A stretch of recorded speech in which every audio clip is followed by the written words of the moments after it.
दोस्तों, हमारे ब्रह्मांड में कई ऐसे अनेक रहस्यमयी सवाल है जिसमें से कुछ का जवाब तो हमारे साइंटिस्ट के पास है और बहुत सारे सवाल अभी भी ऐसे हैं जिसका जवाब आज भी साइंस के पास नहीं है। वे केवल एकमात्र रहस्य ही बनकर रह गया है। इन्हीं रहस्यमयी सवालों में से एक है ब्लैक होल।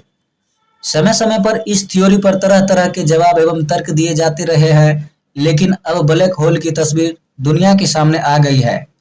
एस्ट्रोनॉमर्स ने ब्लैक होल की पहली तस्वीर ली है।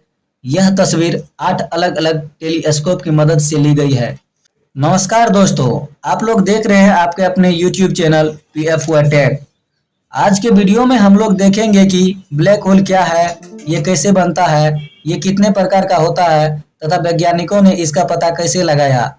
अगर हम बात करें ब्लैक होल की, तो यह स्पेस टाइम का ऐसा रीजन है जहां ग्रेविटी की वैल्यू बहुत ज्यादा होती है, जिसके कारण यह किसी भी वस्तु को आसानी से निगल लेती है। यहाँ तक कि इलेक्ट्रोमैग्नेटिक रेडिएशन और लाइट भी इससे बच नहीं पाता है।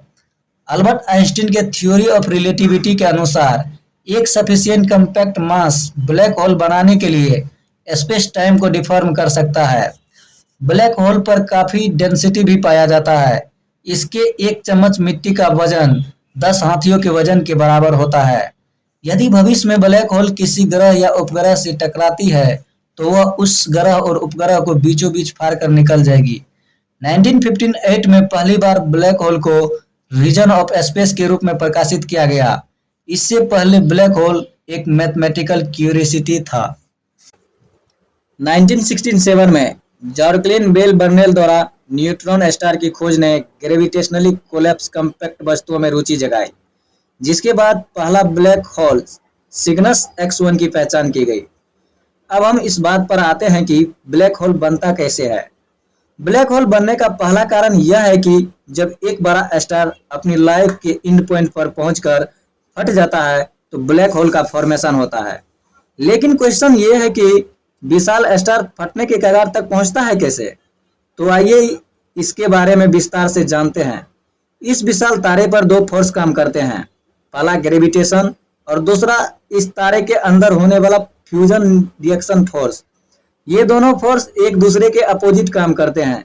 जहां ग्रेविटेशनल फोर्स तारे को सिकोड़ना चाहते हैं, वहीं पर फ्यूजन रिएक्शन फोर्स उसे विस्तार देना चाहता है। और जब तक इन दोनों फोर्स में बैलेंस बना रहता है, तब तक तारा अपने साइज में बना रहता है।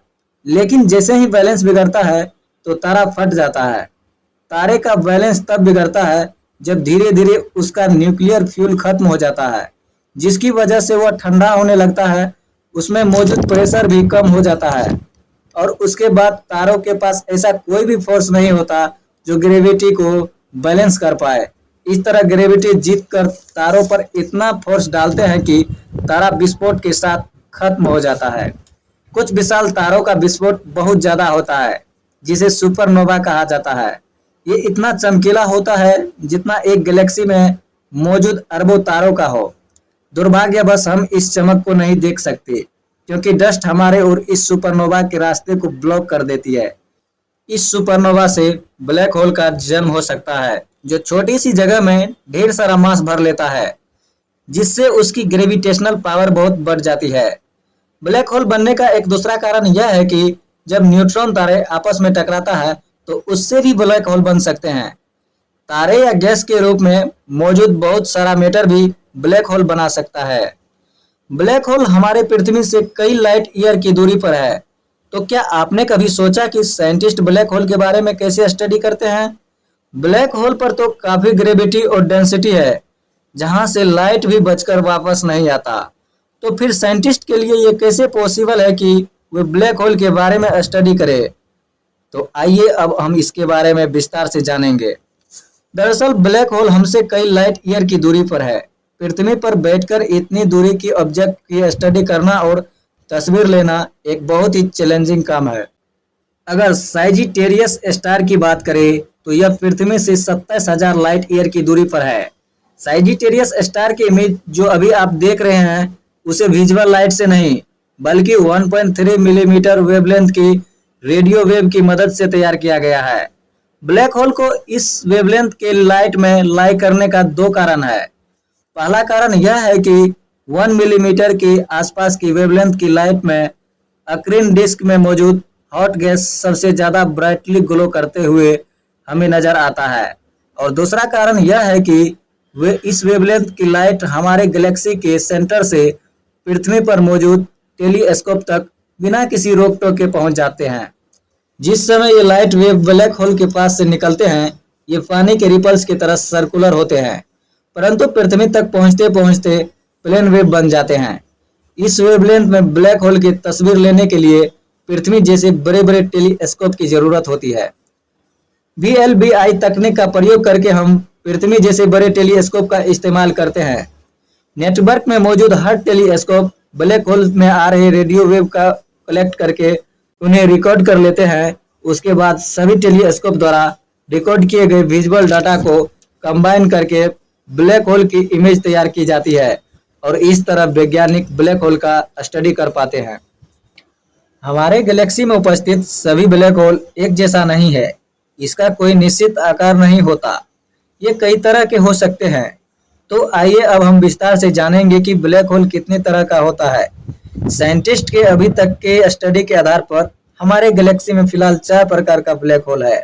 पहला मिनिएचर, दूसरा स्टेलर, तीसरा इंटरमीडिएट, चौथा सुपरमैसिव। अगर हम बात करें इस मिनिएचर का, तो यह हमारी गैलेक्सी का सबसे छोटा ब्लैक होल है। वैज्ञानिकों के अनुसार इस ब्लैक होल का आकार एक सिंगल एटम जैसा होता है, लेकिन इसका मास एक बड़े से पहाड़ जैसा होता है। ये मिनिएचर ब्लैक होल शायद बिग बैंग के तुरंत बाद बना है, जो तेजी से फैलते हुए स्पेस में कुछ क्षेत्रों को ऐसे छोटे और घने ब्लैक होल में बदल दिया है जो सूर्य से कम विशाल हो। मिनिएचर से बड़े होते हैं स्टेलर ब्लैक होल, जिसका मास सूर्य के मास से 20 गुना ज्यादा हो सकता है। दर्जनों स्टेलर ब्लैक होल हमारे मिल्की वे गैलेक्सी में मौजूद हो सकते हैं और ये सुपरनोवा के बाद बना करते हैं। इंटरमीडिएट ब्लैक होल तब बनते हैं जब बहुत सारे स्टेलर मास ब्लैक होल एक दूसरे में मर्ज होने लगते हैं। और अब आते हैं सबसे भयानक black hole, supermassive black hole. पर इनके आकार का अंदाजा आप इससे लगा सकते हैं कि इसका मास 1 मिलियन सूर्य के मास के बराबर से ज्यादा है। इस सुपरमैसिव ब्लैक होल को million big star black hole भी कहा जा सकता है, क्योंकि इसमें इतना मैटर होता है जितना 1 मिलियन से 100 मिलियन सूर्यों में हुआ करता है। वैज्ञानिकों का मानना है कि ये सुपरमैसिव ब्लैक होल हर बड़ी गैलेक्सी के सेंटर में होती है। मिल्की वे गैलेक्सी के सेंटर में मौजूद इस ब्लैक होल का नाम सैजिटेरियस ए स्टार है, जिसका द्रव्यमान 4 मिलियन सूर्यों के द्रव्यमान के बराबर होता है। धन्यवाद।